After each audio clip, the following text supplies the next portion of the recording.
So how would I invest a $100,000 windfall today? So first, for this exercise, I'm assuming this money is for a long-term goal of mine, like retirement.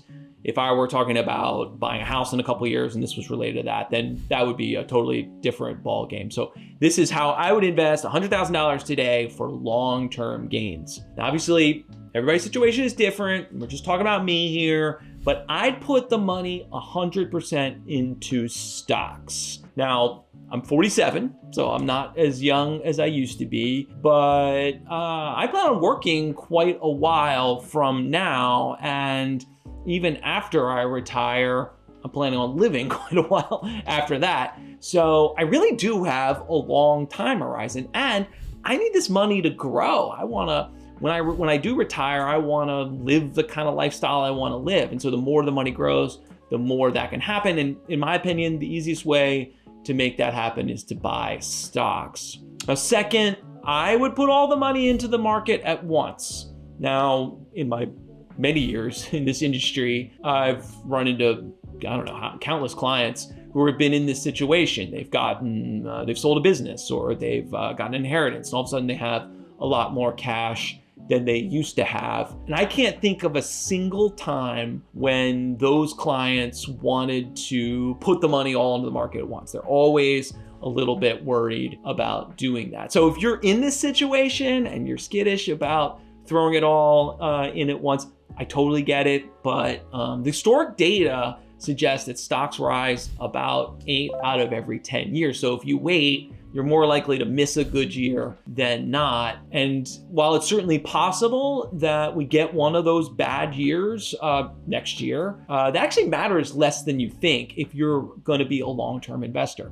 You're going to go through ups and downs in the market. There's going to be bear markets if you're sticking it out for the long run. But the timing of those bear markets doesn't matter as much as you might think. It doesn't really make a difference to your long-term return if the bear market happens to happen in year 1 or year 3 or year 10. Just matters the total return over the whole period. So if you don't believe me, throw it into a spreadsheet, run the math yourself.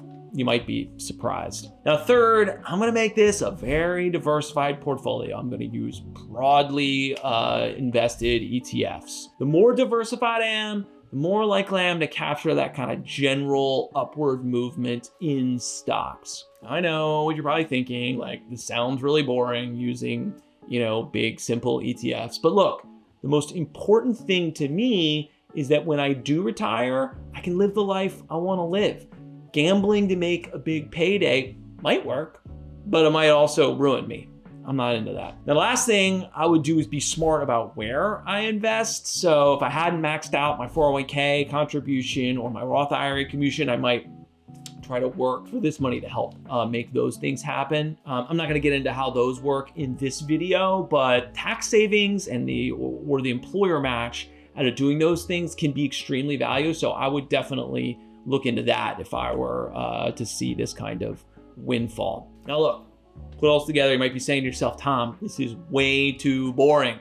Roth IRAs, diversified ETFs, like, this doesn't sound very exciting. Where's the hot tips? Where's the, big ideas that are gonna shoot to the moon and make me rich? So look, all my success in my 25 years in this business have come from finding the easiest bet I could find and making that bet over and over and over again.